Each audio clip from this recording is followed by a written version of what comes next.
नमस्कार मित्रांनो. बॉम्बे हायकोर्ट भरती 2026 साठी तयारी करत आहात का? तर हे 20 महत्त्वाचे जी-के प्रश्न तुमच्यासाठी खूप गरजेचे आहेत. कारण यापैकी बरेच प्रश्न एक्झाममध्ये रिपीट होऊ शकतात. सर्व प्रश्न हे अतिसंभाव्य प्रश्न आहेत मित्रांनो. चला लगेच सुरुवात करूया. प्रश्न क्रमांक 1. केशवानंद भारती या खटल्यात संविधानाच्या कोणत्या घटना दुरुस्तीला प्रथम आव्हान देण्यात आले होते? केशवानंद भारती या खटल्यात संविधानाच्या 24व्या घटना दुरुस्तीला प्रथम आव्हान देण्यात आले होते मित्रांनो.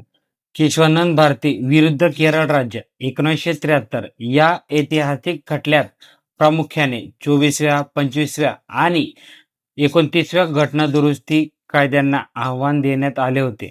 या दुरुस्तीद्वारे संसदेने मूलभूत अधिकारांमध्ये बदल करण्याच्या आपल्या अधिकारांचा विचार केला होता, ज्याला या खटल्यात मठाच्या मालमत्तेच्या हक्काच्या आधारे मुख्यत्व आव्हान मिळाले होते. तर ऑप्शन क्रमांक 2 आपल्या प्रश्नाचा राईट आन्सर असणार आहे. प्रश्न क्रमांक 2. भारतातील पहिली कृत्रिम बुद्धिमत्ता AI तंत्रज्ञानावर आधारित अंगणवाडी नागपूर जिल्ह्यातील टिंबटिंब येथे सुरू करण्यात आले आहे. मित्रांनो, भारतातील पहिली कृत्रिम बुद्धिमत्ता म्हणजे AI तंत्रज्ञानावर आधारित अंगणवाडी ही नागपूरमध्ये सुरू करण्यात आली आहे व नागपूरतील वडदामना या ठिकाणी ही AI तंत्रज्ञानावर आधारित अंगणवाडी ही सुरू करण्यात आली आहे. तर ऑप्शन क्रमांक 1 आपल्या या प्रश्नाचा राईट आन्सर असणार आहे. प्रश्न क्रमांक 3. पुरोगामी या शब्दाचा विरुद्धार्थी शब्द शोधा. पुरोगामी या शब्दाचा विरुद्धार्थी शब्द होतो मित्रांनो प्रतिगामी. ऑप्शन क्रमांक 3 आपल्या या प्रश्नाचा राईट आन्सर असणार आहे. प्रश्न क्रमांक 4. खालीलपैकी कोणत्या ग्रहाभोवती असलेल्या दाट वातावरणात अमोनिया, मिथेन व हायड्रोजन या वायूंचे अस्तित्व आढळून आले आहेत? तर मित्रांनो, शनी या ग्रहाभोवती असलेल्या दाट वातावरणात अमोनिया, मिथेन व हायड्रोजन या वायूंचे अस्तित्व आढळून आले आहेत. तर ऑप्शन क्रमांक 3 आपल्या या प्रश्नाचा राईट आन्सर असणार आहे. प्रश्न क्रमांक 5. कर्करोगावरील एंट्रोमिक्स ही लस कोणत्या देशाने तयार केली आहे? कर्करोगावरील उपचार करण्यासाठी एंट्रोमिक्स ही लस रशिया या देशाने तयार केली आहे मित्रांनो. तर ऑप्शन क्रमांक 1 आपल्या या प्रश्नाचा राईट आन्सर असणार आहे. प्रश्न क्रमांक 6. राष्ट्रपतीच्या निवडणुकीची पद्धत हे वैशिष्ट्य कोणत्या देशाच्या राज्यघटनेवरून घेण्यात आले आहे? तर मित्रांनो, राष्ट्रपतीच्या निवडणुकीची पद्धत हे वैशिष्ट्य आयर्लंड या देशाच्या राज्यघटनेवरून घेण्यात आलेले आहेत.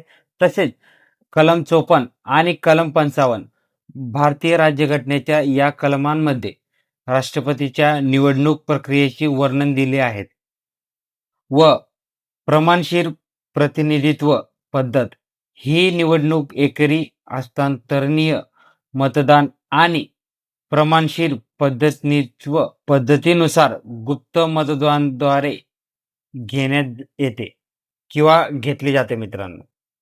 तर ऑप्शन क्रमांक 2 आपल्या या प्रश्नाचा राईट आन्सर असणार आहे. प्रश्न क्रमांक 7. अजिंठा लेण्यातील चित्रांमध्ये खालीलपैकी कोणत्या कथांचे चित्रण आहे? तर मित्रांनो, अजिंठ्यामध्ये जे लेण्या आहेत त्यातील चित्रांमध्ये जातक कथा यांचे चित्रण आहेत. यात अजिंठा येथील लेण्यांमधील भिंतीवरील चित्रे प्रामुख्याने भगवान बुद्धाच्या जीवनातील विविध प्रसंग आणि त्यांच्या पूर्वजन्माच्या कथांवर आधारित आहेत, ज्यांना जातक कथा असे म्हटले जाते. तर मित्रांनो, अजिंठ्यातील जे लेण्या आहेत त्या चित्रांमध्ये भगवान बुद्धांच्या जीवनातील विविध प्रसंग आणि त्यांच्या पूर्वजन्माच्या कथांवर आधारित हे जातक कथा आहेत मित्रांनो. तसेच चित्रकलेचे वैशिष्ट्य म्हणजे ही चित्रे जागतिक वारसा असून त्यामध्ये मानवी भावना, प्राणी आणि निसर्गाचे अतिशय सुंदर चित्रण आढळते मित्रांनो. तर ऑप्शन क्रमांक 3 आपल्या या प्रश्नाचा राईट आन्सर असणार आहे. प्रश्न क्रमांक 8.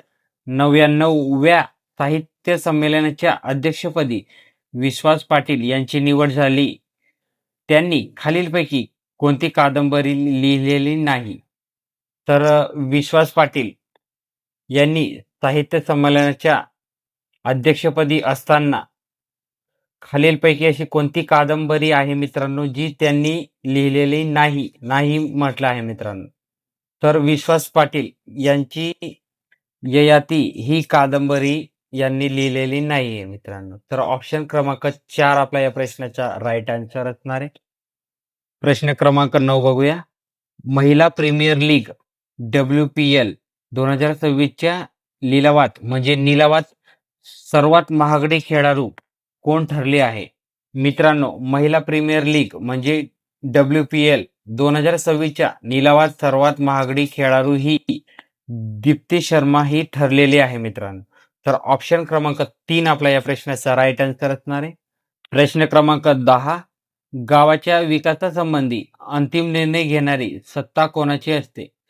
गावाच्या विकासासंबंधी अंतिम निर्णय घेणारी सत्ता ही ग्रामसभा असते मित्रांनो. तर ऑप्शन क्रमांक 1 आपला या प्रश्नाचा राईट आन्सर असणार आहे. प्रश्न क्रमांक 11. सर्वाधिक वेळा राष्ट्रपती राजवट लागलेले राज्य कोणते आहे? मित्रांनो, सर्वात अधिक वेळा राष्ट्रपती राजवट लागलेले राज्य हे मणिपूर आहे मित्रांनो. भारतामध्ये सर्वाधिक वेळा राष्ट्रपती राजवट रूल्स लागू होणारे राज्य हे मणिपूर ठरलेले आहे. मणिपूर या राज्यात आतापर्यंत एकूण 11 वेळा राष्ट्रपती राजवट लागू करण्यात आली आहे मित्रांनो. महत्वाचा पॉइंट आहे मित्रांनो, मणिपूर या राज्यामध्ये आतापर्यंत सर्वाधिक म्हणजे एकूण 11 वेळा राष्ट्रपती राजवट हे लागू करण्यात आले आहे. फेब्रुवारी 2025 मधील ताज्या घटनेसह हे आपण सांगू शकतो मित्रांनो. तसेच उत्तर प्रदेशमध्ये आतापर्यंत 10 वेळा राष्ट्रपती राजवट लागू झालेला आहे. तसेच सर्वाधिक दुसऱ्या क्रमांकावर राष्ट्रपती राजवट लागलेले राज्य हे उत्तर प्रदेश येतो मित्रांनो. अनेक स्पर्धा परीक्षांच्या पुस्तकामध्ये पूर्वी उत्तर प्रदेशाचे नाव अग्रक्रमांक असायचे, परंतु अलीकडील घटनांमुळे मणिपूर आता पहिल्या क्रमांकावर आला आहे. तर ऑप्शन क्रमांक 1 आपला या प्रश्नाचा राईट आन्सर असणार. प्रश्न क्रमांक 12. भीमा व सीना या नदींचा संगम ज्या ठिकाणी होतो ते दक्षिण सोलापूरमधील स्थान टिंबटिंब आहे. मित्रांनो, महत्वाच्या नदींवरती प्रश्न विचारला जातो. तर भीमा व सीना या नदींचा संगम ज्या ठिकाणी होतो ते दक्षिण सोलापूरमधील स्थान हस्तरसंग कुंडल हे आहे मित्रांनो. तर ऑप्शन क्रमांक 1 आपला या प्रश्नाचा राईट आन्सर असणार आहे. प्रश्न क्रमांक 13. पोलीस ठाण्यात फौजदारी गुन्ह्याची प्राथमिक नोंद करण्याच्या प्रक्रियेला काय म्हणतात? मित्रांनो, पोलीस ठाण्यात फौजदारी गुन्ह्याची प्राथमिक नोंद करण्याच्या प्रक्रियेला प्रथम माहिती अहवाल म्हणतात मित्रांनो, म्हणजे FIR. तर ऑप्शन क्रमांक 3 आपला या प्रश्नाचा राईट आन्सर असणार आहे.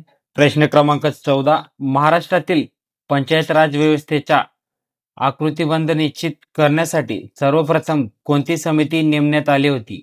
महाराष्ट्रातील पंचायत राज व्यवस्थेची आकृतिबंध निश्चित करण्यासाठी सर्वप्रथम वसंतराव नाईक समिती यांची नेमणूक करण्यात आली होती मित्रांनो.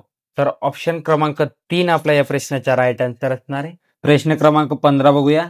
जागतिक रेडिओ दिन खालीलपैकी कोणत्या दिवशी साजरा केला जातो? जागतिक रेडिओ दिन हा 13 फेब्रुवारी या दिवशी साजरा केला जातो मित्रांनो. तर ऑप्शन क्रमांक 2 आपला या प्रश्नाचा राईट आन्सर असणार आहे. प्रश्न क्रमांक 16. तुरटी या नावाने ओळखला जाणारा रासायनिक पदार्थ खालीलपैकी कोणता आहे? तुरटी या नावाने ओळखला जाणारा रासायनिक पदार्थ पोटॅशियम ॲल्युमिनियम सल्फेट आहे मित्रांनो. तर ऑप्शन क्रमांक 3 आपला या प्रश्नाचा राईट आन्सर असणार आहे. मित्रांनो, आपण जर इथपर्यंत आपला व्हिडिओ बघत असतील व आपली माहिती तुम्हाला जर आवडत असेल तर आपल्या चॅनलला सबस्क्राईब करायचे व व्हिडिओ मित्रांना लगेच शेअर करायचे मित्रांनो. असे महत्त्वाचे टॉपिक वरती आपण व्हिडिओ घेत असतो. प्रश्न क्रमांक 17. खालीलपैकी कोणते संगणकाचे स्टोरेज डिव्हाइस नाही? मित्रांनो 4 ऑप्शन दिलेले आहेत. त्यापैकी संगणकाचे स्टोरेज डिव्हाइस कोणते नाहीत हे विचारले गेले आहे. तर खालीलपैकी मॉनिटर हे संगणकाचे स्टोरेज डिव्हाइस नाही मित्रांनो. तर ऑप्शन क्रमांक 4 आपल्या या प्रश्नाचा राईट आन्सर असणार आहे. प्रश्न क्रमांक 18. पृथ्वीचा केंद्रबिंदू भूपृष्ठाखाली किती किलोमीटर खोलीवर आहे मित्रांनो? तर पृथ्वीचा केंद्रबिंदू भूपृष्ठाखालील एकूण 6,371 किलोमीटर खोलीवर आहे मित्रांनो. तर ऑप्शन क्रमांक 2 आपल्या या प्रश्नाचा राईट आन्सर असणार आहे. प्रश्न क्रमांक 19. भारतीय इतिहासाच्या दृष्टीने महत्त्वाच्या असलेल्या प्लासीची लढाई व बक्सरची लढाई अनुक्रमे कोणत्या वर्षी झाल्या आहेत? मित्रांनो, इतिहासातील हा असा एक प्रश्न आहे, जो बऱ्याच स्पर्धा परीक्षांमध्ये विचारला जातो व हा बऱ्याचदा रिपीट होणारा प्रश्न आहे. म्हणून हा प्रश्न नोट करून घ्यायचे. भारतीय इतिहासाच्या दृष्टीने महत्त्वाच्या असलेल्या प्लासीच्या लढाई व बक्सरची लढाई अनुक्रमे 1757 आणि 1764 मध्ये झालेले महत्त्वाचे लढ झालेले आहेत मित्रांनो. तर ऑप्शन क्रमांक 3 आपल्या या प्रश्नाचा राईट आन्सर असणार आहे. मित्रांनो, आजचा आपला हा शेवटचा प्रश्न आहे. तुम्हाला जर आजची आपली माहिती आवडली असेल, तर आपल्या चॅनलला सबस्क्राईब करायचे व मित्रांना व्हिडिओ शेअर करायचे. प्रश्न क्रमांक 20 बघूया. स्वादुपिंड ही ग्रंथी कोणत्या स्वरूपात कार्य करते? मित्रांनो, स्वादुपिंड ही ग्रंथी अंतःस्रावी व बाह्यस्रावी ही दोन्ही स्वरूपात कार्य करत असते मित्रांनो. तर ऑप्शन क्रमांक 4 आपल्या या प्रश्नाचा राईट आन्सर असणार आहे. मित्रांनो, तर भेटूया पुढच्या व्हिडिओमध्ये. जय हिंद, जोहार.